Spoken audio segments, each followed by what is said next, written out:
دل میرا پاک ہوا اور وفا لے نعرے سلوات دل میرا پاک ہوا اور وفا لے مرتبہ عزت و توقیر تبرک جنت مرتبہ عزت و توقیر تبرک جنت ارے مجلس شاہ سے جو ہم کو ملا لے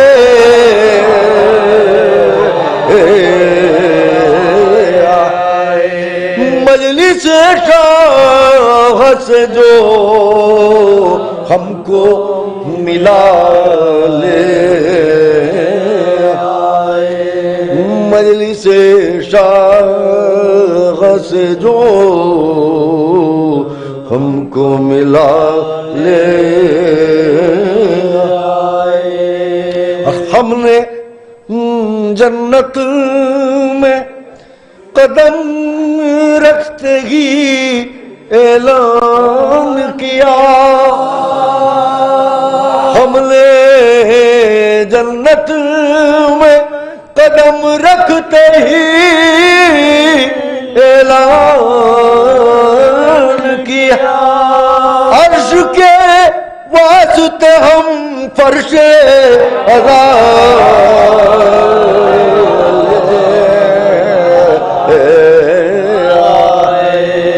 عرش کے واسطے ہم فرش عزا لے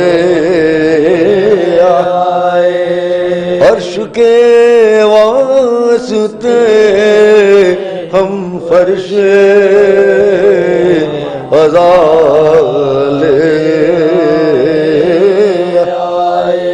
کر لیا سجدہ خالق کو عزا سے منسوب کر لیا سجدہ خالق کو عزا سے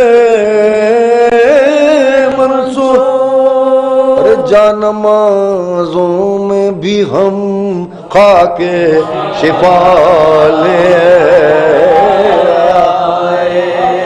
جانمازوں میں بھی ہم خاک شفا لے جانمازوں میں بھی ہم خاک شفا لے نعرہ سلوات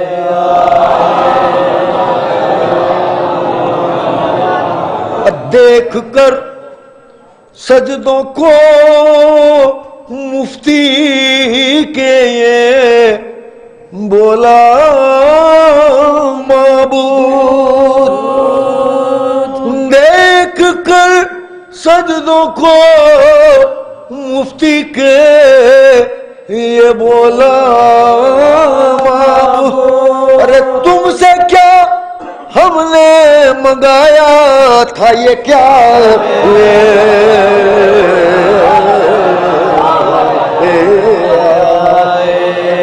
تم سے کیا ہم نے منگایا تھا یہ کیا لے دیکھ کر سجدوں کو مفتی کے یہ مولا معبود تم سے کیا ہم نے منگایا تھا یہ کیا لے دل میرا پاک ہوا اور وفا لے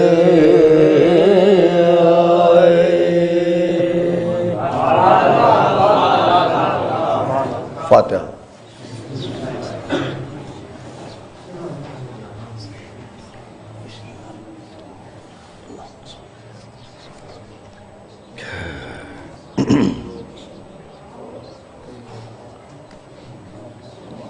ایک مرتبہ سورہ علم، 3 مرتبہ سورہ اخلاص کی تلاوت فرما کے جناب سید علی ابن سماجت علی کی کو ہدیہ ثواب پہنچا.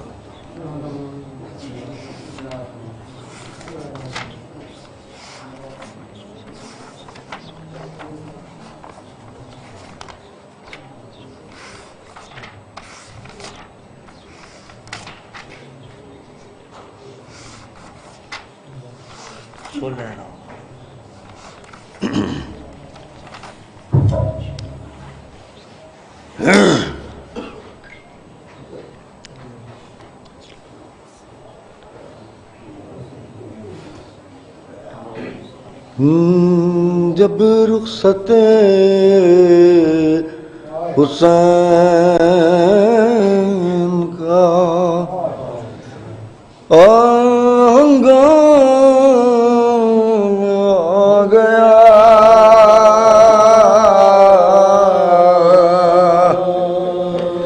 آئے زمین پر گھوڑے سے سجدے میں سر جھکا، قاتل واسطین چڑھاتا ہوا بڑھا، بالی پر روح سیدہ نے سر پٹک دیا،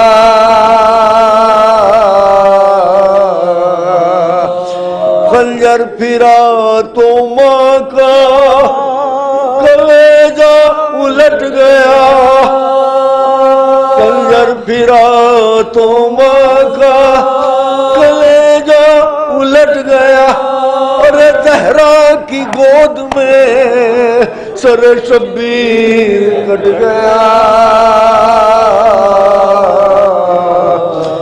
زہرا کی گود میں سر شبیر کٹ گیا، قربان کے محافظوں یاور چلے گئے، عباس و قاسم و علی اکبر چلے گئے، حد ہے کہ 6 مہینے کے اصغر چلے گئے، اب کیا رہا کہ سبتے پیمبر چلے گئے، لاشیں پڑی ہیں گنجے شہیدوں کی خاک پر، اور قروا بکھر گیا ہے بیاباں کی خاک پر، وہ جانب خیام بڑی فوج اشقیا، سر کھولے ساتھ ساتھ چلی بنت مصطفیٰ، لٹنے لگے خیام سروں سے چھنی ردا، خیمے سے نکلی زینب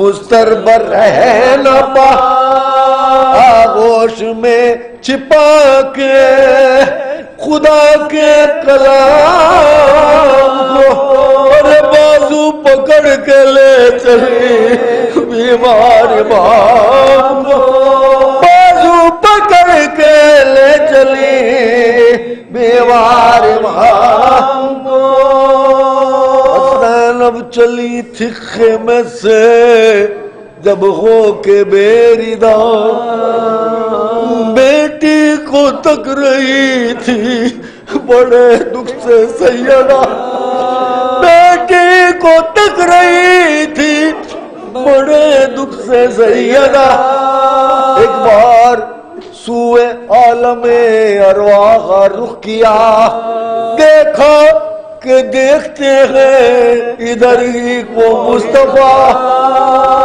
روکے تھا جن کو ضبط وہ سوتے ابل پڑے، بدر کو آنکھ سے آنسو نکل پڑے، دیکھا بدر کو آنکھ سے آنسو نکل پڑے۔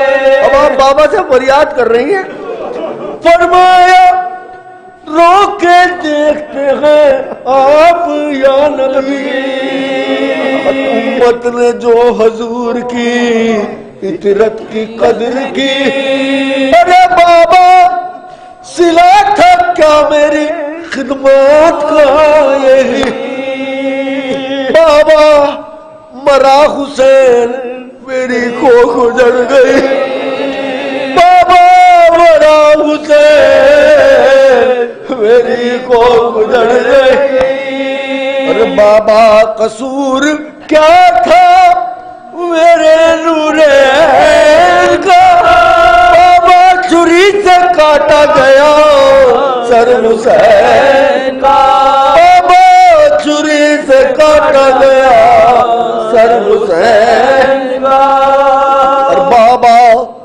عدو مریض کا بستر بھی لے گئے، خیمے سے گاہ رہے اصغر بھی لے گئے، ارے ظالم یتیم بچوں کے گوہر بھی لے گئے، زینب کے سر سے چھیل کے چادر بھی لے گئے، جائے کہاں کہ آگ لگی ہے خیام میں، ارے سر لنگے میری بچی ہے بلوائے عام میں، سر لنگے میری بچی ہے بلوائے عام میں، بابا اجڑ رہا تھا میرا گھر میں پاس تھی، روتا تھا مجھ پہ میرا مقدر میں پاس تھی، اور جب باپ سے چھٹاؤ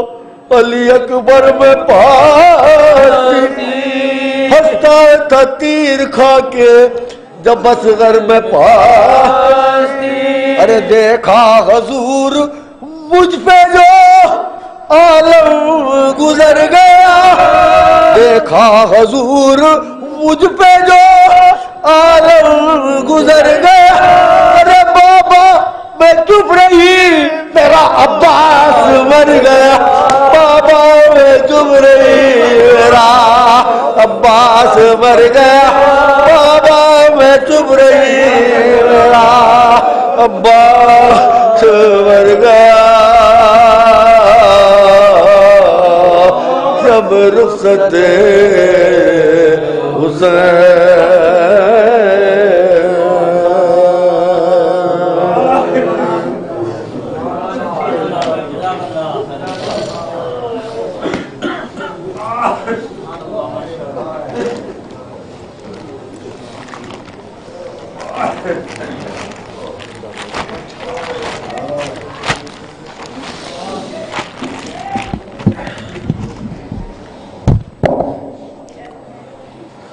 جزاک اللہ ماشاءاللہ۔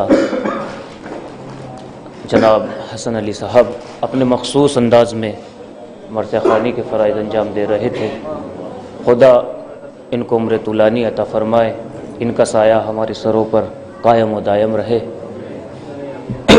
بابا سے بلند صلوات پڑھیں حضرات۔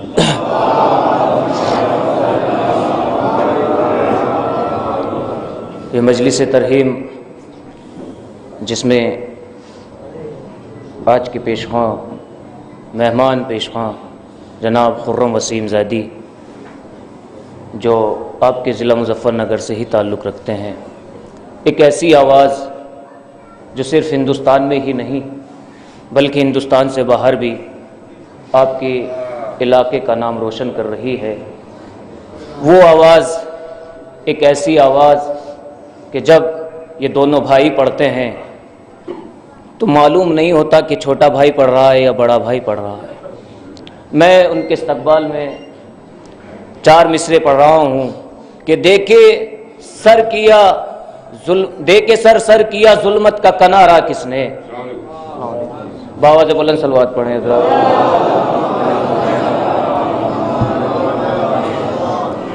ایک اور بابا سے بلند صلوات پڑھیں۔ دے کے سر کیا ظلمت کا کنارہ کس نے؟ موت تو مارتی ہے، موت کو مارا کس نے؟ دے کے سر کیا ظلمت کا کنارہ کس نے؟ موت تو مارتی ہے، موت کو مارا کس نے؟ رہ گئی موت فنا تک وہ بقا تک پہنچا، موت کو مار کے شبیر خدا تک پہنچا۔ رہ گئی موت فنا تک وہ بقا تک پہنچا، موت کو مار کے شبیر خدا تک پہنچا۔ محترم حسن علی صاحب سلام کے ایک مصرع پڑھ رہے تھے کہ فوج شام گھبرا رہی تھی یہ سوچ کر کہ مولا عباس اگر اذن وگا لے آئے تو کیا ہوگا۔ کیا منظر تھا سن 61 ہجری میں جب غازی فرات پر پہنچا، کس طرح خوف زدہ تھا یزیدی لشکر، کتنی ہیبت تھی غازی کی۔ شاعر نے 4 مصروں میں بیان کیا ہے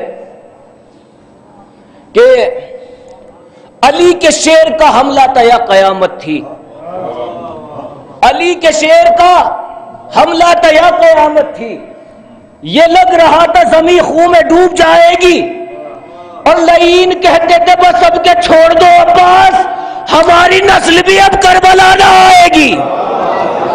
لعین کہتے تھے بس اب کے چھوڑ دو عباس، ہماری نسل بھی اب کربلا نہ آئے گی۔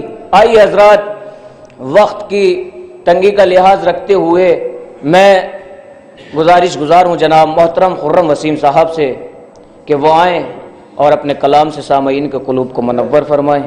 آپ ان کے استقبال میں بلند تر صلوات پڑھیں۔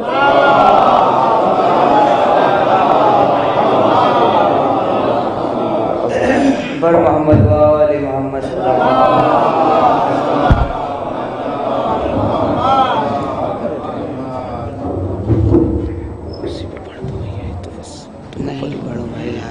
علیہ ہوگا اوپر ہوتا نر محمد وآل محمد صلی اللہ علیہ وسلم۔ نکال لو میں سے ایسے ہی رکھ کر اس کو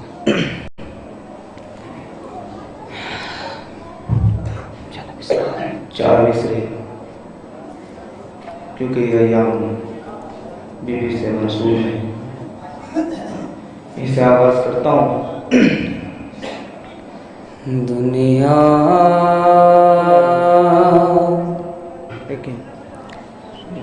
دنیا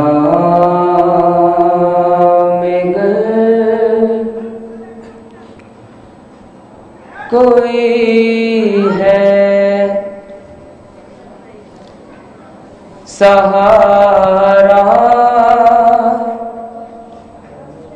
خدا کے بعد، دنیا سنیے نظر کوئی ہے سہارا خدا کے بعد، دنیا میں گر کوئی ہے سہارا خدا کی بات ہے صرف فاطمہ کا گھرانہ خدا کی بات، دنیا میں گر ہے سہارا خدا کی بات ہے صرف فاطمہ کا گھرانہ خدا کی بات، دنیا سنیے شیر میں گر کوئی ہے سنیے سہارا خدا کے بعد، جب چاہے موت کو یہ بدل دے حیات میں، جب چاہے موت کو یہ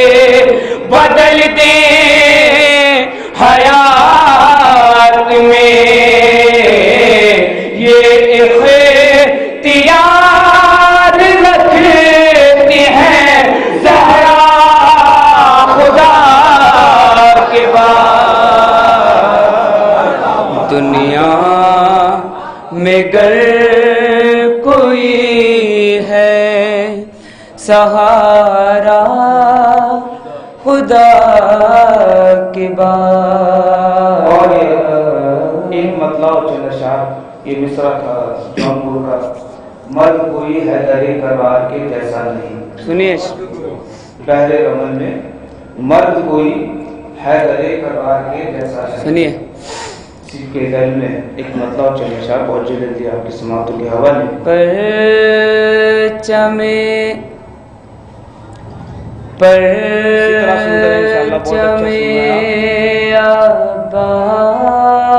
عباس کا جس شخص پر سایہ نہیں، پرچم سنیے عباس کا جس شخص پر سایہ نہیں، پرچم عباس کا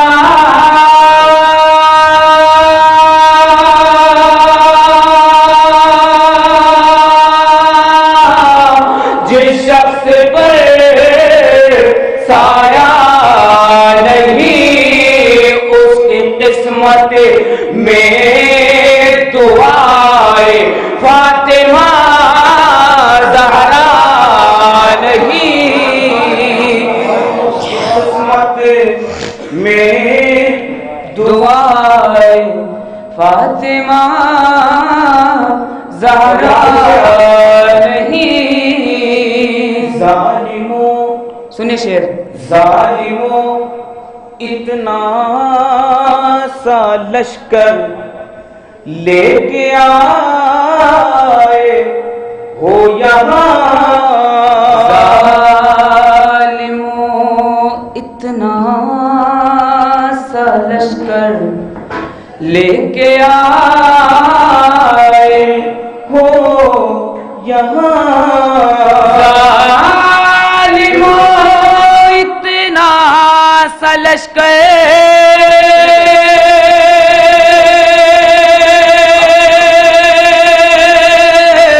لے کے آئے ہو یہاں، کیا تمہیں عباس کی قوت کا اندازہ نہیں؟ کیا تمہیں نعرہ حیدری،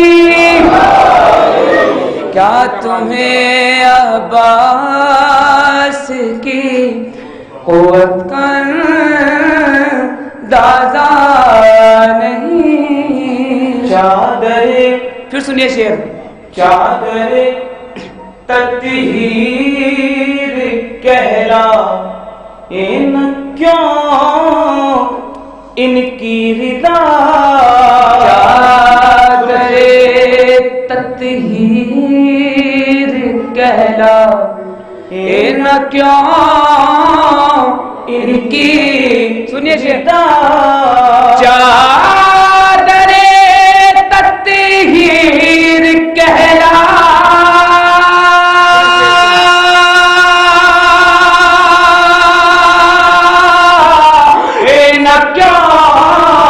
ان کی ردا سینکڑوں پہ بلند ہے لیکن کوئی دھبا نہیں،